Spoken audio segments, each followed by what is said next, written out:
जय श्री कृष्णा। मेरे सभी बहन भाइयों के लिए कैसे हो आप सब? भगवान की कृपा से सब बहुत अच्छे होंगे। मैं भी ठीक हूँ। स्वागत है आपका आपके YouTube चैनल सरिता राघव में। तो जिन बहन भाइयों ने अभी तक मेरे चैनल को सब्सक्राइब नहीं किया है तो प्लीज़ वो पहले मेरे चैनल को सब्सक्राइब करें, लाइक करें और शेयर करें। तो सुबह के बज चुके हैं 7 और मैंने अपने हस्बैंड को दवा वगैरह सब कुछ दे दी है और 2 बार का खाना भी दे दिया। आज मैंने जल्दी जल्दी इनको दे दिया है क्योंकि सबसे पहले मैंने जूस देती हूँ या फिर नारियल का पानी देती हूँ, तो नारियल का पानी नहीं था तो आज मैंने इनको जूस भी दे दिया है। ये देखो सो रहे हैं। आज तो खूब अच्छे से सोए हैं, पूरी रात सोए हैं ये और बिल्कुल भी जगह नहीं है। अब भी सोए ही जा रहे हैं। मैंने खाना भी दे दिया है तो आज मैंने दोबारा से इन्हें दूध में बिस्किट घोल के दे दिए हैं। तो 2 बार खाना जल्दी जल्दी दे दिया है। एक बार 6 बजे दे दिया है और एक 7 बजे मैंने इनको दे दिया है। और ये इस तरीके से मैं तकिया वगैरह इनके इसलिए लगाती हूँ क्योंकि बैठे हुए खाना नहीं देते हैं। तो मैंने देखो ऐसे ही बैलेंस बना हुआ है और ये सोए जा रहे हैं बिल्कुल। तो बहुत सारी माताएं और बहनें और पिता समाज जो भी मेरे भाई वगैरह हैं सब पूछते हैं कि तुम्हारे सास ससुर कहाँ हैं। तो सास ससुर भी मेरे सब हैं और आप सबको पता ही है कि मैं अपने घर पे नहीं रहती हूँ, दीदी के घर पे रहती हूँ क्योंकि मेरे ससुराल में ना थोड़ी सी परेशानी है। मैंने आप सबको पहले भी ब्लॉग में बोला है, लेकिन जो नई बहन भाई आते हैं या जो भी है जो नए आते हैं उनको नहीं पता है, लेकिन जो शुरू से मेरे साथ जुड़े हुए हैं उनको सब कुछ पता है। और ऐसा नहीं है कि मेरी सास यहाँ मेरे साथ नहीं आती हैं या फिर कोई ऐसी प्रॉब्लम है जिसकी वजह से वो यहाँ मेरे पास नहीं रहती हैं। एक तो ये है कि मैं उनकी बेटी के घर पे रहती हूँ यहाँ पे। तो कुछ लोगों का मानना होता है कि माँ बाप जो होते हैं ना वो बेटी के घर का पानी तक नहीं पीते हैं। तो मेरी तो एक समस्या है, मैं इसलिए यहाँ रह रही हूँ। मेरी वो ननद हैं। और अभी जब मेरा हस्बैंड हॉस्पिटल गए थे तो उससे पहले मेरी सास ही मेरे साथ रह रही थी यहाँ पे।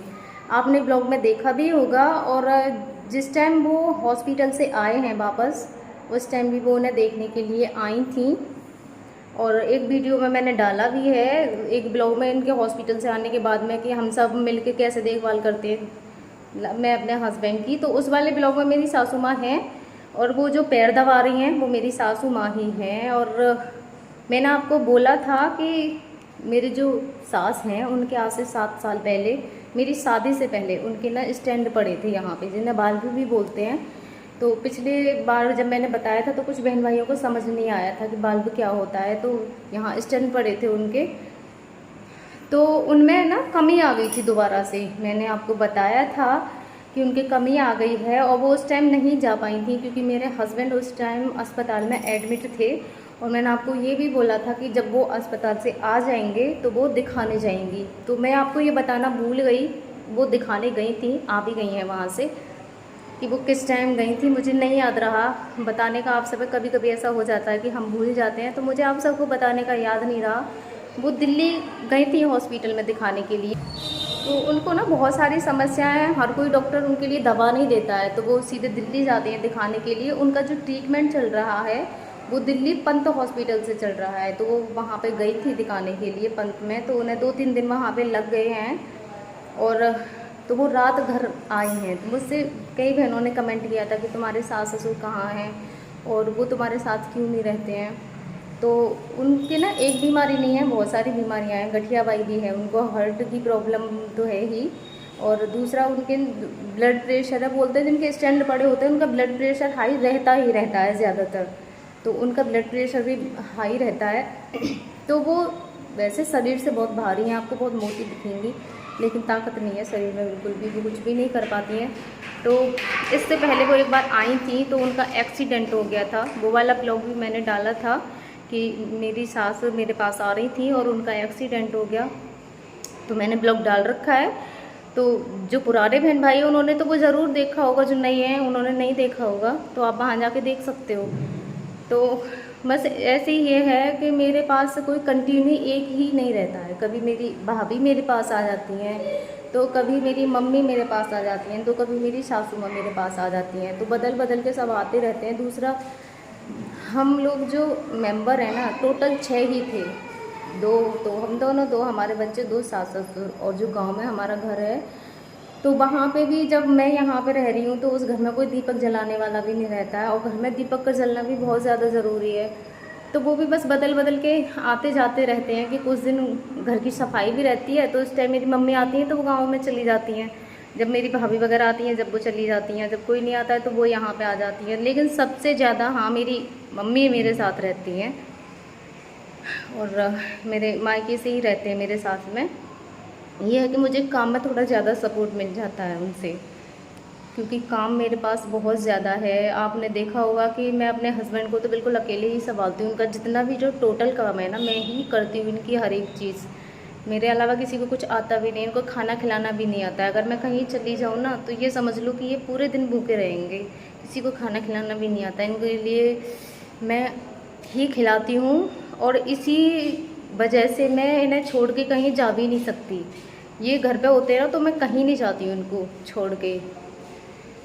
अगर कहीं जाना होता है ना मुझे, जैसे 1-2 घंटे का काम हो, तो मैं इन्हें ऐसी चीज़ खिला के जाती हूँ जैसे मुझे ये लगता है कि हाँ वो भूखे नहीं होंगे, क्योंकि हर 2 घंटे पे मैं उन्हें खाना देती हूँ। तो अब वो वहाँ से अपनी दवा वगैरह लेके आ गई हैं। डॉक्टरों ने उनके लिए फिर 15 दिन बाद बुलाया है। अब वो 15 दिन बाद वो फिर से जाएंगी चेकअप कराने के लिए। तो बस हमारे तो दिक्कतें ही दिक्कतें हैं, कुछ ना कुछ परेशानियां हैं, और अब वो आ गई हैं वो दिखा के, और दोबारा से जाएंगी चेकअप कराने के लिए। 15 दिन बाद डॉक्टरों ने बुलाया है। उनका जो शुगर बढ़ा हुआ बताया है, और थायराइड भी बताया है उनके लिए। और भी अब तो बस परेशानियां उनके लिए और भी ज़्यादा हो गई हैं, कितनी सारी बीमारियां, अब ये 2 चीज़ें और बढ़ गई हैं। थायराइड भी अभी कुछ दिन पहले थोड़ा बहुत था, और ज़्यादा बताया है। तो बस उन्होंने बोला है कि अगर खुद को ठीक रखना है तो थोड़ा सा परहेज़ करना पड़ेगा। उनके लिए परहेज़ बहुत ज़्यादा बताया है कि एक तो नमक बोला है ना ही खाओ तो ज़्यादा अच्छा है, क्योंकि इनके ब्लड प्रेशर ना बहुत ज़्यादा बढ़ा हुआ रहता है। तो नमक तो इनके लिए बताया ही नहीं है कि तुमको नमक बिल्कुल नहीं खाता है। तो आज मैं ना आप सबको अपनी सासू माँ से मिलवाती हूँ। तो ये है, देखो मेरी सासू माँ, ये रात आई थी, और अब मैं आपको मिलवा रही हूँ इसलिए क्योंकि सबको ये लगता है कि वो पता नहीं यहाँ पे क्यों नहीं आती हैं। तो आपने पहले भी इनको देखा होगा ब्लॉग में, जब ये अस्पताल से आए थे उस टाइम भी मैंने वीडियो में डाला है, जहाँ पे ये पैर दबा रही हैं मेरे हस्बैंड के, और कई शॉर्ट में भी मैंने दिखाया है। बस ये है कि जो नए बहन भाई हैं उनको नहीं पता है, तो इसीलिए मैं आप सबको मिलवा रही हूँ। तो ये अब आप देख सकते हो, ये दिखती तो ठीक है, मतलब शरीर से थोड़ी सी भारी सी हैं, लेकिन यही है कि थोड़ी सी बीमारियां बहुत ज़्यादा हैं। इनके अंदर तो काम वाम भी इनसे इतना ज़्यादा होता नहीं है, लेकिन फिर भी करती हैं, क्योंकि अब परिस्थिति ही ऐसी है, करे तो कोई क्या करे, बस करना पड़ता है। अब ये भी देखो इतना परेशान हो रही हैं।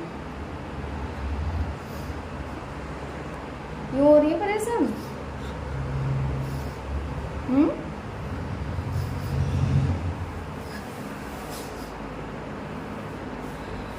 चुप हो जाओ, हो जाएंगे ठीक। अब देखा आपने कितनी परेशान हो रही थी। बस यही है कि मजबूरियां हैं कि हम सारे ही घर के 6 मेंबर थे, और वो भी इधर से उधर बटे हुए हैं, क्योंकि वो वहाँ रहती हैं तो मन तो सबका ही बेचैन होता है ना। अब बेटा ऐसी स्थिति में है, वो भी उनका अकेला बेटा, और वो वहाँ पे रहती हैं, तो कुछ ना कुछ तो मजबूरी होगी ही। ऐसे बटे पड़े हैं, उनके जो भी नाती पोते हैं वो यहाँ हैं, अकेली वहाँ पे रहती हैं। कि घर में भी कोई ना कोई तो होना चाहिए, क्योंकि एक तो हमारे तो वैसे भी इतनी सारी परेशानियां हैं, दूसरा अगर बोलते हैं कि घर में दीपक का जलना बहुत ज़्यादा ज़रूरी होती है, वरना जो वैसी शक्तियां होती हैं ना उनको, अब मैं क्या बोलूँ, आप समझ ही सकते हो कि घर में बहुत जल्दी जब अंधेरा रहता है तो वो भी प्रवेश करती हैं। तो पूजा पाठ और ये दीपक जलना और घर की सफाई होना भी बहुत ज़रूरी है, तो वो वहाँ पे रह के ये सब होता रहता है। और भी बहुत सारी चीज़ें हैं, क्योंकि घर को ऐसे खाली नहीं छोड़ा जा सकता, और जब ज़रूरत होती है तो आते रहते हैं मेरे पास में। तो मम्मी भी आती हैं, मेरी भाभी वगैरह भी सब आती हैं। बस भगवान किसी के साथ ऐसा ना करे, क्योंकि घर के 3-4 मेंबर और वो भी ऐसे बटे हुए रहते हैं, कोई कहीं रह रहा है तो कोई रह रहा है। और मेरी सबसे बड़ी परेशानी यहाँ पे यह है कि मेरा जो घर है ना वो बहुत ज़्यादा छोटा है, और मैं इनको यहाँ वहाँ लेके नहीं रह सकती हूँ। तो यहाँ पे ये है कि हर चीज़ की सुविधा भी है, वहाँ नहीं है। और दूसरा, अगर कोई समस्या होती है तो मेरे ससुर जी भी बड़े बूढ़े हैं, और आपने सासू माँ को भी देखा है वो भी बड़ी बूढ़ी हैं। तो यहाँ मेरे नंदोई हैं, वो तुरंत लेके चले जाते हैं, क्योंकि यहाँ से जेवर भी ज़्यादा दूर नहीं पड़ता है। अगर कोई ऐसी समस्या आती है तो सीधा जेवर भी लेके चले जाते हैं हम इमरजेंसी में इनको दिखाने के लिए। और मेरे हस्बैंड का तो जिस दिन से एक्सीडेंट हुआ है ना, उस दिन से घर में पैर भी नहीं रखा है।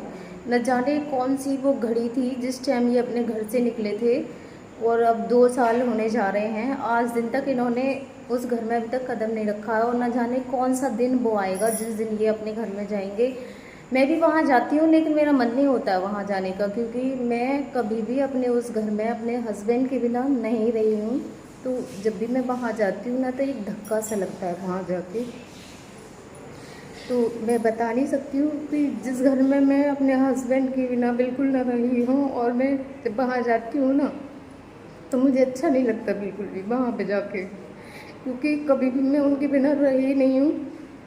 अपने गांव भी जाती थी तो हर समय फ़ोन पर मुझसे लड़ते रहते थे, कब आएगी वहाँ से, कब आएगी। और मैं जब भी वहाँ से आती थी तो वो मुझे घर पे मिलते थे। तो मैं वहाँ जाती हूँ, मुझे नहीं अच्छा लगता है वहाँ पे जाना, और मैं जाती भी नहीं हूँ। और पता नहीं कब जाना होगा हमारा। जब भी जाऊँगी तो मैंने आपसे पहले भी बोला है, मैं आपको अपना घर दिखाऊँगी तो आपको खुद समझ में आ जाएगा कि मैं वहाँ क्यों नहीं रहती हूँ इनको लेके। जब आप मैं उस घर को देखोगे तो आपको समझ आ जाएगा कि वहाँ पे कितनी समस्या है इनको लेके रहने की। अगर मैं वहाँ ना लेके रहूँगी तो मेरे लिए बहुत सारी समस्या हैं, वरना कोई भी अपना घर छोड़ना नहीं चाहता है। ऐसे सबको अपने ही घर पे अच्छा लगता है, जैसा भी है हमारा घर, अपने ही घर पे जाके सुकून मिलता है। हम कहीं भी चले जाएं, बस ऐसे लगता है जब कि अपने घर हम कब पहुँचेंगे। तो मैं आपको अब क्या बताऊँ, धन्यवाद। और बात मेरे ससुर की है, तो मैंने आप सबको बताया था कि हमारे यहाँ पे ना घूंघट होता है, तो मैं भी करती हूँ, क्योंकि जहाँ जैसा माहौल हो हमें उसी हिसाब से रहना अच्छा लगता है। और आपने अब तक की मेरी जितनी भी वीडियो देखी होंगी, मैं बिना दुपट्टे के कभी नहीं आती हूँ, क्योंकि मुझे भी नहीं अच्छा लगता है। हम कहीं की बहू भी हैं, बेटी भी हैं, तो बेटी तो हर तरीके से रह सकती है, लेकिन मैं एक बहू भी हूँ, तो बहू को एक बहू के दायरे में ही रहना अच्छा लगता है। शादी से पहले हम कैसे भी रहे हों, लेकिन जब हम किसी के घर की बहू बन जाते हैं तो अपने तरीके में रहना अच्छा लगता है। माना कि मैं सोशल साइड पे आई हूँ, वो मेरी एक मजबूरी रही है सोशल साइड पे आना, वरना पहले मैं कुछ भी नहीं चलाती थी। बस वक्त कहाँ से इंसान को कहाँ ले आए, ये किसी को भी कुछ नहीं पता है। तो मैंने भी नहीं सोचा था कि एक दिन ऐसा भी आएगा कि मैं अपने ही पति की इस तरह की वीडियो बना के डालूँगी, और मतलब इतनी मुसीबतों का सामना मुझे करना होगा। तो भगवान बस ऐसे दिन किसी को भी ना दिखाए। और घूंघट की वजह से ही मैं अपने ससुर की वीडियो नहीं बनाती हूँ, क्योंकि मैं उनसे बात नहीं करती है। हाँ, बोलने का भी वो रहता है विचार थोड़ा सा, तो मैं अपने ससुर से बोलती नहीं हूँ। हमारे यहाँ ससुरों से बात नहीं की जाती है, तो मैं उनसे बात नहीं करती हूँ। तो बस मैं इसीलिए उनकी भी वीडियो नहीं बनाती हूँ। पर इस बार मैं आपको दिखाऊंगी ज़रूर, क्योंकि वो कई वीडियो में हैं, पर मैंने जब आपको बताया ही नहीं है तो आपको क्या पता चलेगा कौन है ये। तो इस बार मैं आपको दिखाऊंगी, लेकिन दूर से ही, क्योंकि मैं उनके पास जाके उनसे बात नहीं करती हूँ। वो मेरे ससुर जी हैं, तो मैं आपको दूर से ही दिखा के ज़रूर बताऊँगी कि ये वाले हैं मेरे ससुर जी। और धन्यवाद आप सभी के लिए मेरी वीडियो को फुल वॉच करने के लिए।